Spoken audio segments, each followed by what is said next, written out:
आज हम एक ऐसे कनेक्शन की बात करने वाले हैं जिसके बारे में शायद ही किसी ने सोचा होगा। माइक्रोप्लास्टिक्स और हमारी हड्डियों का स्वास्थ्य।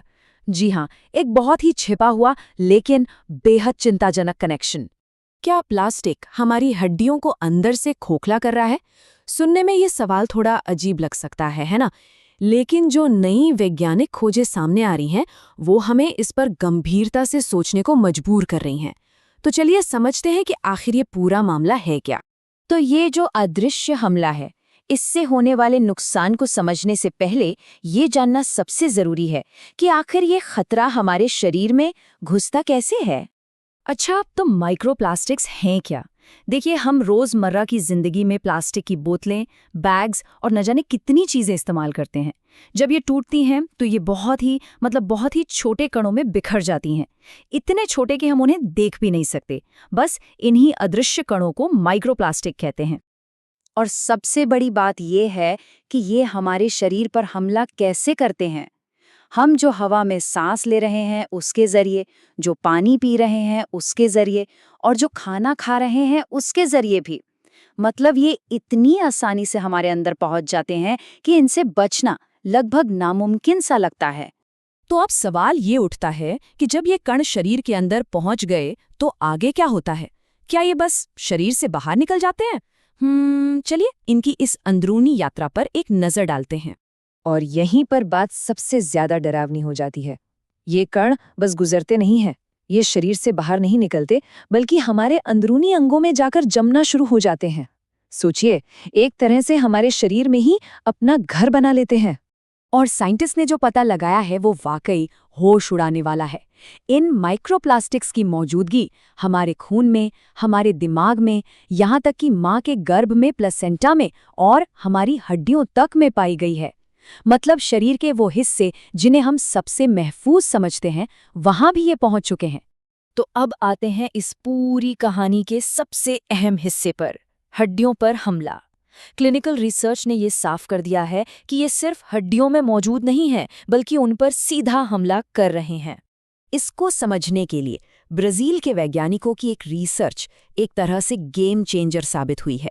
उनके इस जबरदस्त काम ने पहली बार ये उजागर किया है कि ये कण हमारी हड्डियों को शारीरिक रूप से कितना बड़ा नुकसान पहुंचा रहे हैं। तो इस रिसर्च में क्या मिला? देखिए, कई चौंकाने वाली बातें सामने आईं।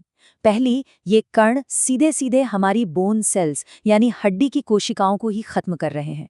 दूसरी बात, ये हड्डियों के बूढ़े होने की प्रक्रिया को तेज कर देते हैं। इसका सीधा मतलब है ऑस्टियोपोरोसिस का खतरा बढ़ना, मतलब वो बीमारी जिसमें हड्डियां इतनी कमजोर और खोखली हो जाती हैं कि जरा सी चोट पर टूट जाएं। और तो और ये बोन मेटाबॉलिज्म को भी बिगाड़ते हैं और टिश्यूज में सूजन भी पैदा करते हैं। तो इन सब बातों को जानने के बाद एक बहुत बड़ा सवाल हमारे सामने खड़ा होता है। सेल्यूलर लेवल पर जो ये नुकसान हो रहा है, इसका हमारे भविष्य पर, हमारी आने वाली पीढ़ियों पर क्या असर होगा?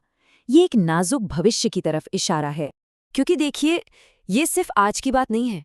भविष्य की पीढ़ियों के लिए इस सेल्यूलर डैमेज का क्या मतलब हो सकता है, जो एक्सपर्ट्स अनुमान लगा रहे हैं, वो वाकई हमें ये सोचने पर मजबूर करते हैं कि लॉन्ग टर्म में इसका कितना भयानक असर हो सकता है। और इस बात को समझने के लिए ये आंकड़ा देखिए, 32%। इंटरनेशनल ऑस्टियोपोरोसिस फाउंडेशन का अनुमान है कि साल 2050 तक हड्डी टूटने के मामलों में 32% की जबरदस्त बढ़ोतरी हो सकती है।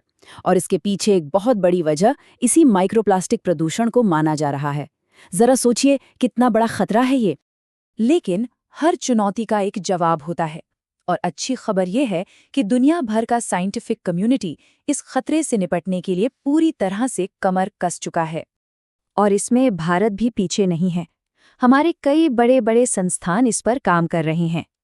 जैसे FSSAI ये देख रहा है कि हमारे खाने और पानी की सप्लाई पर इसका क्या असर है।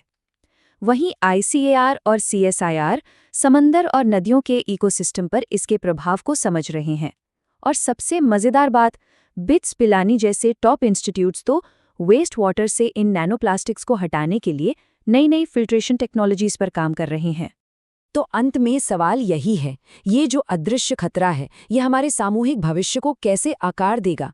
ये बात तो अब बिल्कुल साफ है कि माइक्रोप्लास्टिक सिर्फ एक एनवायरमेंटल प्रॉब्लम नहीं है, ये हमारी सेहत से जुड़ा एक बहुत बहुत बड़ा खतरा बन चुका है। तो अब सोचना हम सबको है कि ये अदृश्य दुश्मन हमारे आने वाले कल को कैसे बदलेगा।